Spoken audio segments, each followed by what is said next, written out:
자, 보자. 그래서 앞서 시그마 결합처럼 파이 결합도 뭐냐면 공유 결합이라고 했었죠. 근데 이 공유 결합이라고 하는 것이 아까도 말씀드렸다시피 전자끼리의 상호작용을 얘기하는 게 아니었어요. 아시겠죠? 전자들을 놓고 실제로는 루이스 구조상에서 잘 봐요. 보통은 전자끼리를 놓고 짝대기를 그어서 시그마다 파이다 이렇게 얘기를 하잖아요. 그럼 우리는 어떤 착각에 빠지냐면 이 전자끼리 무슨 상호작용을 해서 공유결합이 되나 보다. 아니에요. 무슨 말인지 알겠어요? 그게 아니라 시그마 결합 전자가 됐건 파이 결합 전자가 됐건 모두 다 어디에 매여 있는 것이다?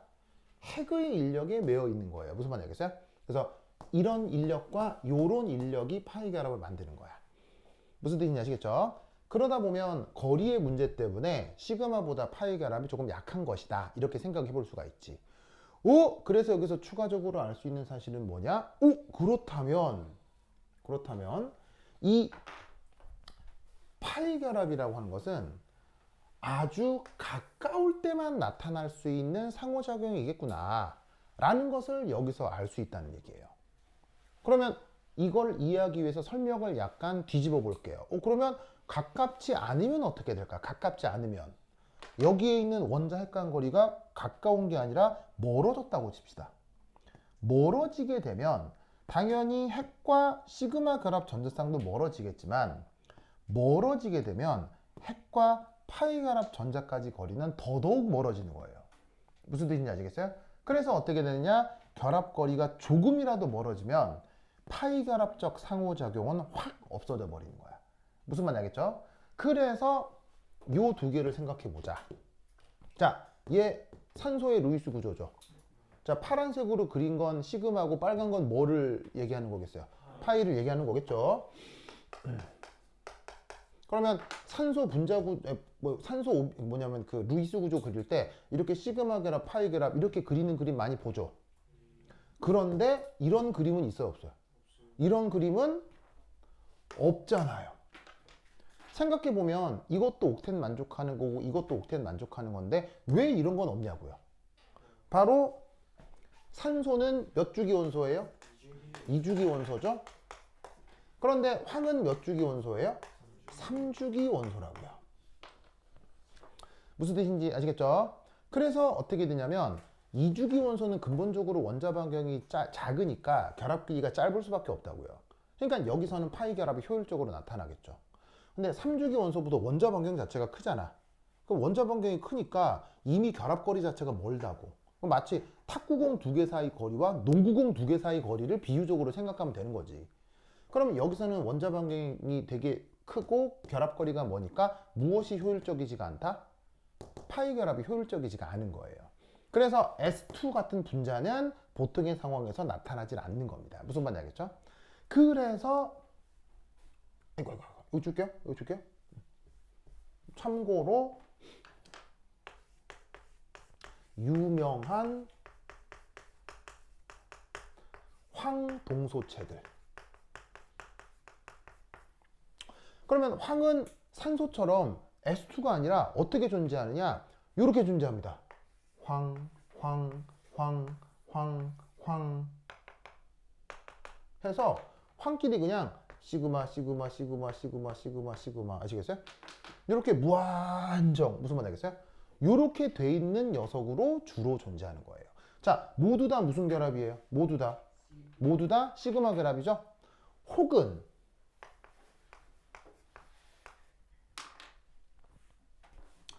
하나, 둘, 셋, 넷, 다섯, 여섯, 일곱, 여덟 개 황이 요렇게 고리 구조를 이룬 녀석으로도 종종 잘 존재합니다. 뭔 말인지 알겠죠? 그래서 선형적으로 계속 무한정 붙어 있는 거나 아니면은 고리형으로다가 황 8개가 붙어 있는 녀석으로 잘 존재합니다. 어디나 뭐는 없어요? 파이 결합은 없다고. 무슨 말인지 알겠죠? 그래서 왜 루이스 구조로는 설명이 돼야 되는데 왜 실제로 파이 결합이 나타나지 않느냐? 거리의 문제 때문이다 라는 거예요. 알겠죠? 그래서 지금 이 에틸렌 분자에서 시그마 결합과 파이 결합을 설명을 하고 있는데 사실 더 좋은 설명 방법은 이 분자궤도 함수적인 설명이죠. 자, MO 뭐 줄임말이에요? MO 뭘 줄임말이에요? 몰리큘라 오비탈. 그래서 이때 여기에 있는 이 파이 결합 있죠. 이 파이 결합만 따로 뚝 떼가지고 분자궤도 함수 이론으로 잘 설명합니다. 그러면 어떻게 설명을 할 수가 있느냐? 자, 여기 p 오비탈이 두 개가 있죠. p 오비탈 두 개가 있죠. 이 p 오비탈을 편의상 얘를 1번, 2번이라고 합시다. 얘는 1번 탄소, 얘는 2번 탄소라고 합시다. 알겠죠? 그래서 이때 그림이 어떻게 그려진 거냐면, 자, 이 노란색으로 그려진 게 아까부터 계속 얘기하고 있는 XY 평면이잖아요. 그 XY 평면의 지평선을 좀 이렇게 그려놓은 거예요. 무슨 말 알겠죠? 지평선을 저렇게 그려놓은 거야. 그러면 여기 무게중심에 여기 무게중심에 누가 있는 거냐? 탄소 1번하고 탄소 2번이 여기 있는 거지. 여기 알겠죠? 거기에 이렇게 Z축으로 쭉 솟아있는 얘들이 누구겠어? PZ. 그래서 현재 이 모습을 이렇게 딱 들어가지고 이렇게 그린 거야. 알겠죠? 자, 그런데 p 오비탈은 함수값의 사인이 어때요? 한쪽이 플러스면 반대쪽이 어떻게 되죠? 마이너스가 되죠? 혹은 한쪽이 플러스면 반대쪽이 마이너스가 되죠? 자, 이거 말고 다른 경우의 수는? 없어요. 그러니까 왜 이래야 되느냐가 아니라 양자역학은 그냥 전수조사예요. 전수조사. 무슨 말 알겠어요? 전수조사. 그러면 전수조사하면 논리적으로 빠지는 거 있어요? 없어요? 없으니까 왜 그런 게 중요하지가 않다고요. 무슨 말 알겠어요? p 오비탈의 특징이 위아래의 오비탈 부호만 다르면 되거든. 다르면 된단 말이야. 그럼 p 오비탈이 여러 개가 있으니까 이런 식으로다가 플러스 마이너스 이거나 플러스 마이너스 플러스이거나 다른 경우일 수는 없잖아. 그냥 전수조사를 하는 거야. 그럼 여기서 어떤 일들이 벌어질지 생각해 보자는 거지. 그러면 이때는 같은 부호끼리 만나지. 같은 부호끼리 만나서 더해진다. 그걸 우리가 파동 현상에서 보강 간섭이라고 하지. 그런데 서로 다른 위상이 만나. 서로 다른 위상이 만날 때 우리가 파동역학에서 상쇄라는 말을 쓰지? 왜 뭐 물리 시간에 뭐 얇은 막 간섭이나 이중 슬립 뭐 이런 거 할 때 보강 상쇄 뭐 이런 얘기 하잖아. 그거 똑같이 그런 일이 벌어진다는 얘기야. 그러면 이때 어떻게 되느냐?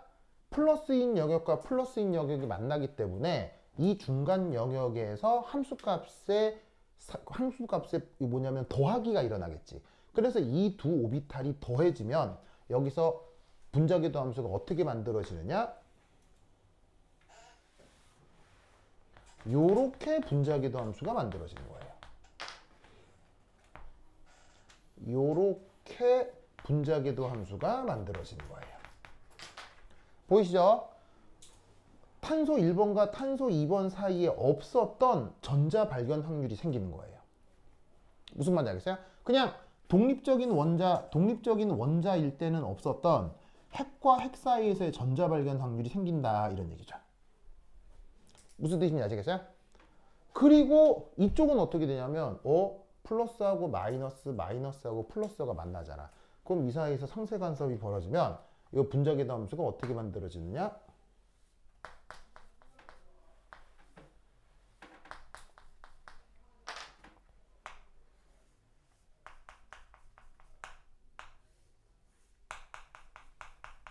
이렇게 함수값의 분포가 달라집니다. 그래서 여기서 이제 설명을 좀 만들어 쓰면 얘 같은 경우는 핵, 간 영역에서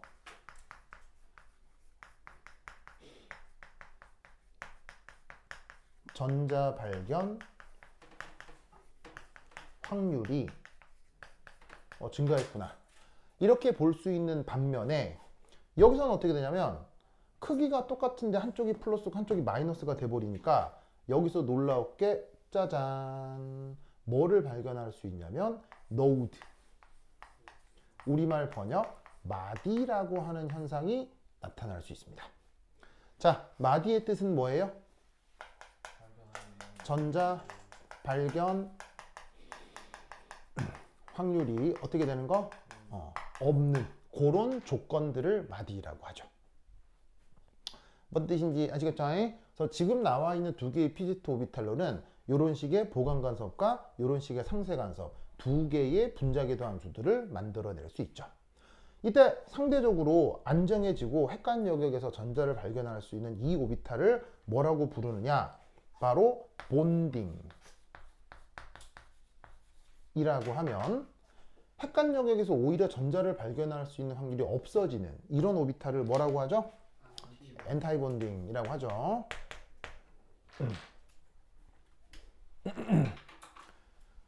됐죠?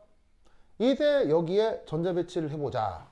여기에 전자 몇 개 있어요? 하나 있죠. 여기 전자 몇 개 있어요? 하나 있죠. 하나 이렇게 있잖아요. 그럼 이 두 개의 전자를 어떻게 배치시킨다? 밸런스 본드 띠오리처럼 근거도 없는 홀전자 최대 배치 그런 거 아니에요. 그냥 기존에 우리가 알고 있었던 훈투룰과 파울리, 베타울리 그거 지켜서 그냥 전자 배치하면 돼요. 그럼 이 두 개의 전자 어떻게 해? 그냥 여기 배치하면 무슨 말 되겠죠? 이렇게. 자, 앞서 이런 걸 뭐라고 불렀어요? 이런 전자를 이런 결합을 뭐라고 불렀어요? 시그마라고 했죠? 시그마는 핵간축 사이에 눈을 대고 돌렸을 때 변화가 있어요? 변화가 없어요? 변화가 없죠. 그걸 시그마라고 했죠. 그러면 여기서도 핵은 어디 있어? 핵은 여기 있잖아. 여기 탄소 1번, 탄소 2번이 있잖아. 그 핵간축 사이에 눈을 대고 돌려야지. 알겠죠? 얘도 돌려야지. 그러면 어떤 일이 벌어지느냐? 여기 지워도 되겠어요? 여기 지워도 되겠어요? 돌리면 둘 다 어떤 일이 벌어지냐면 계속 달라질 거예요. 자, 어쩌자는 거냐면 예를 들어 이거 하나만 예로 들면 눈을 여기 대면 어떤 모습만 보이겠어요? 위는 빨갛고 안에는 파란 이런 모습이 내 눈에 보일 거 아니에요. 이 상태에서 얘를 자꾸 돌리라고. 돌리면 어떻게 되겠어? 뭐 이렇게 될 거 아니야. 뭐 똑같게 보여 계속 뭐 어지러질 바뀌어 막. 어지러질 바뀌잖아. 모습이 바뀌잖아. 그 얘기를 하는 거예요. 그래서 계속 달라지는데 어떻게 되느냐? 360도마다 같아지죠? 맞죠? 360도 돌리면 같죠? 그걸 기하학적으로 뭐라고 한다? 파이라고 하는 거예요. 이런 현상을 파이라고 하는 거예요. 무슨 말 알겠어요? 그럼 이때 얘는 본딩이고 얘는 엔타이 본딩이죠. 엔타이 본딩 같은 경우는 특별히 뭐라고 또 얘기를 해준다? 파이 엔타이 본딩이라고 얘기를 해주는 거예요. 그러면서 위에다가 백설표를 넣어주시고 여기에 있는 본딩은 그냥 파이 이렇게 표현을 해주면 되는 거죠. 뭔지 아시겠죠? 공유결합 중에는 오늘 설명한 것 중에 시그마가 있고 파이가 있고 그 다음에 델타도 있거든요. 근데 뭐 이런 건 여러분들이 뭐 볼 일은 없고 화학과에서 박사과정쯤 가면 나오는 건데 이건 뭐냐면 돌렸는데 180도마다 달라지는 경우도 있어요. 같아지는 경우도 있어요. 파이는 몇 도마다 같아져? 파이는 360도마다 같아지는데 델타는 180도마다 같아지는 이런 현상들도 있을 수 있어요. 그럴 때를 델타라고 해요. 무슨 뜻인지 아시겠죠? 그래서 분자궤도 함수에 참여하는 원자 오비탈의 구조에 따라 시그마냐 파이냐 델타냐 이런 구분을 하거든요. 근데 뭐 이것만 볼 일은 없고 뭐 여하튼 기하학적으로 이렇게 정의가 된다 이런 말이지. 뭔지 아시겠죠? 그래서 여러분들은 이런 식의 간단한 유기분자에서 시그마 결합과 파이 결합을 요렇게, 그럼 요렇게라는 거 무슨 말이야? 시그마 결합은 무슨 이론을 이용해서? 시그마 결합은 무슨 이론을 이용해서? 혼성화 이론을 이용해서. 그리고 파이 결합은 무엇을 이용해서? 몰리큘러 오비탈을 이용해서 설명하는 이 방식에 익숙해야 돼요. 그래야 이게 나중에 뭐로 확장이 되냐면 나중에 내가 얘기해 줄 거예요. 바로 컨주게이션. 그 다음 얘가 아로마티시티. 이런 걸로 연결이 되는 거예요. 그래서 이제 이런 것도 작년 기준 여러분 선생님들 교재에는 다 나오거든요. 그래서 이제 이런 내용들도 여기서부터 연결이 된다라는 걸 알아두시기 바랍니다. 그래서 오늘 필기에 놓은 내용들에 대해서 달달달 외워주시기 바래요. 아시겠죠? 예? 알겠죠? 주영 알겠니? 주영이 물은 거 이제 해결됐죠? 오케이 됐다. 그럼 여기까지. 다음 시간에 안녕. しまいです。